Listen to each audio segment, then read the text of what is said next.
Hello guys, welcome to Agriclarity and I welcome you all to the third part of horticulture practice questions. This will be the last part of the horticulture revision series. Okay, and as the exam is near, so I've tried to bring up here questions from some different aspects, okay, that you might be you might come across in IBPS AFO 2025. Okay, not the usual aspects, and I have framed the question in a bit differently. There are one or two questions, surprise format of one or two questions, so that you can answer if IBPS asks in such a manner. Okay, so that is why this session will be helpful because number one, there are different aspects. Okay, not the conventional aspects, a bit of different aspects that might surprise you in the exam hall. So once you deal with these kind of things here itself, then it will not be a surprise element for you in the exam hall, right? So number one point is that. From the conventional, apart from the conventional aspects, I've tried to bring here something else. And second thing is, I have brought in two questions where the type of asking the question is different, so that you are accustomed to different kind of questions that might be asked. Okay, apart from the content part. Okay, so by now you all have analyzed PYQs and everything, and you know what sort of content might be asked. So you should be ready with the type of questions. Okay, that IBPS may surprise you in the exam hall. So let's begin then. So first question is, consider the following statements about the maturity indices of crops. Okay. First statement, the option A says dull hollow sound when thumped is the maturity indices of tomato. Option number B says oil content is used to judge the maturity of apricot. Option number C says netting or full slip stage is the maturity indices of muskmelon. Option number D says T stage is the maturity indices of banana, or all of the above. So you will have to choose the correct answer. Okay, out of all these options, which is the correct answer, that is the correct maturity indices of the correct crop. Okay, so the answer to this question is option number C. So only this netting or full slip stage is the maturity indices of muskmelon. Only this option is correct. Okay, so let us see about the other maturity indices, like dull hollow sound when thumped is the maturity indices of watermelon. Oil content is used to judge the maturity index of, the maturity of avocado. T stage is the maturity indices of apple. Seed slipping when fruit is cut is of tomato. Bud cluster compact is of broccoli, and neck fall is the maturity index of what? Onion. So in this way, some typical terminologies related to maturity indices you should be clear with, which fruit or which vegetable or which crop is it related to. So in this way, you should be clear. Okay. Now this is the first practice question for you. What is the maturity indices of banana? Answer this question in the comment section. Moving to question number 2.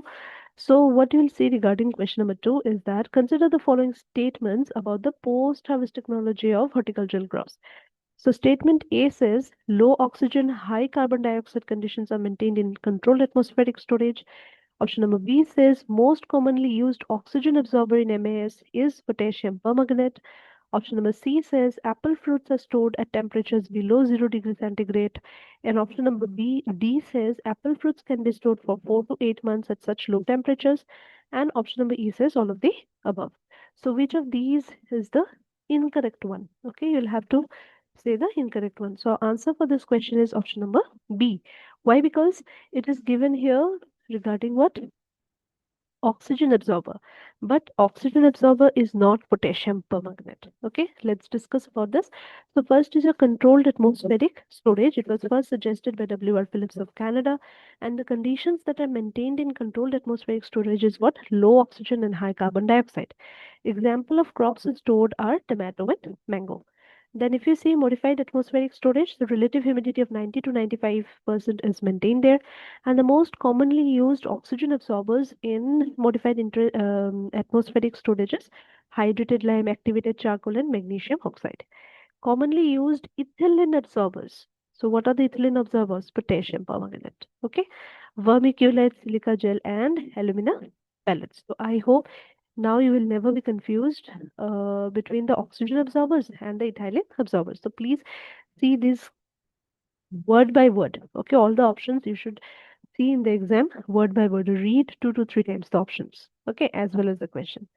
Moving to the next question, choose the option that correctly matches the institutions with their locations. Again, this is a very favorite part of IBPS. They love to ask questions related to institutions. So the most major ones, at least, you should be very clear with. Okay, so you will have to choose here the correct match. So whether CIP is in Ellesmere, whether Indian Institute of Crop Processing Technologies in Tanjore, whether Directorate of Medicinal Aromatic Plants is in Mysore, Karnataka, whether National Medicinal Plants Board is in Kochi, Kerala, whether International Society of Horticultural Sciences in USA, that you need to mark. So the correct answer to this question is option number B, that is Tanjore. The Indian Institutes of Crop Processing Technology, it's in Tanjore, Tamil Nadu. Rest of the institutes, let us see. So, International Potato Center is in Peru. Directorate of Medicinal and Aromatic Plants is in Anand, Gujarat. National Medicinal Plants Board is in New Delhi. International Society of Horticultural Sciences in Belgium. American Society of Horticultural Sciences in USA. CFET is in Ludhiana. Directorate of Alpine Research is in Iluru, Andhra Pradesh, and NAFED is in New Delhi. So I've just brought here one or two extra. Okay, but the major institutions you should be very clear with their locations. Now, next practice question for you. Where is the headquarter of Coffee Board of India? Okay, where is the headquarter of Coffee Board of India? Do answer this in the comment section. Now, coming to question number 4. So choose the option that incorrectly matches the GI chili type with their origin. Now again, GI tags are very much in news, right? So try to focus on the GI tag that's in news. So I've tried to bring here the chili related to chili, okay, because there was some news a few months back regarding GI tag to chili. So let's match here and see which is the incorrect match regarding the GI tag chili and the location. Okay. So option A is Hathe chili from Manipur, then Dale Khorsani from Darjeeling, Bhut Jalakia from Assam, Kanakona chili from Karnataka, and Idayur chili from Kerala. So which of these is the incorrect match? Okay, the correct answer to this question is option number D. That is Kanakona chili is not from Karnataka. So where is it from? It is from Goa. Okay, it is from Goa. So these are some of the common GI tagged horticultural commodities like in Andhra Pradesh. We have Guntur Sannam chili. I think this chili you have heard about, isn't it? Banganapalli mangoes, Araku Valley Arabica coffee. These are from Andhra Pradesh. From Assam, it is Karbi Anglong ginger, Tejpur lychee, Kaji nemu, which is lemon. Arunachal Pradesh, it is Adi Kikir, then Singpho Falap. In Bihar, we have Mithila Makhana. So Makhana becomes important, right? Then we have Shahi Lichi, Bhagalpuri Jardalu. And from Goa, Mankurad mango, Khola chili, Harman chili, Mandoli banana. From Gujarat, we have Gir Kesar mango. From Himachal, we have Kangra tea. And these are the major ones or the ones which have been recently in news. You should be very clear with. So this is a aspect which is not from the traditional lines that IBPS asks, but you never know. They may surprise you, right? Okay, now next, the third practice question for you. So, which was the first GI tagged product registered in India? Brainstorm and write the answer in the comment section. Coming to question number 5, certain fruits like mango, papaya, jackfruit, banana, etc. experience sudden upsurge in rate of respiration at the time of ripening or continue their ripening process even after harvest. Such kind of fruits are termed as what? Easy question, but lengthy. The statement is lengthy. So the statement can be made even more tough, right? By twisting and turning the words. So you should not be confused, and by just seeing the length of the question, do not skip it. Okay. Read it properly, you will be able to decode it. So the answer to this question is what? That is climacteric fruit. So these are climacteric fruit, which what we do is that the such kind of fruits, their ripening continues even after harvest, right? And this is in contrast to the non-climacteric fruits. What are the examples of non-climacteric fruits? Lychee, lemon, grapes, pomegranate, and watermelon. Moving to the next question. So yeah, this is what I was talking about that I've brought to you. a different sort of asking question. Okay, so IBPS may surprise you in such kind of way. See, the stage of development of the plant produce when maximum growth and development has occurred is associated with the full ripening. Uh, it is referred to as X. X is followed by Y. On the other hand, Z is the state of the plant produce which is preferred in the market. It may occur at any stage of the developmental process. Again, A is the stage of harvesting the plant produce which when reaches its consumers develop the most acceptable flavor or appearance and has adequate shelf life.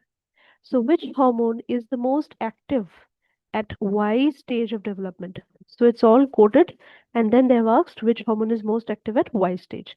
So, if you can find out what Y is, it's a cakewalk for you, right? But sometimes in exam pressure, we tend to confuse between things, right? And we mark the wrong answer.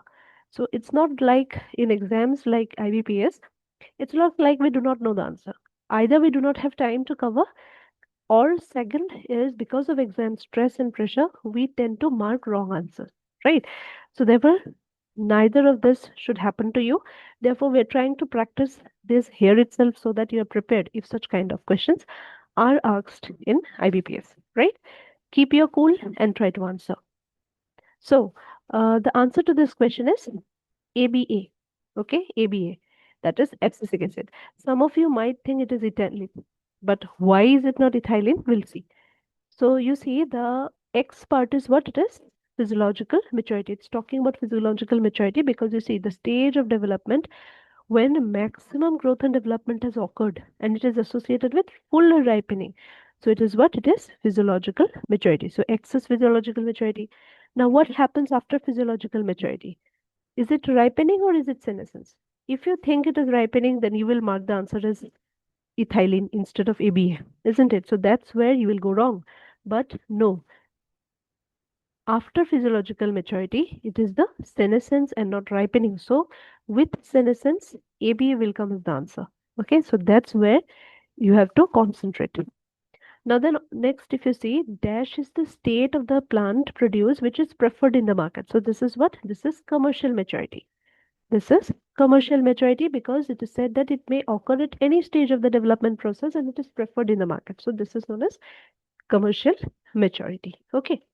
Then again it is said A is the stage of harvest the plant produce which when reaches its consumers, which when reaches its consumers develops the most acceptable flavor or appearance and has adequate shelf life. This is where is the horticultural maturity.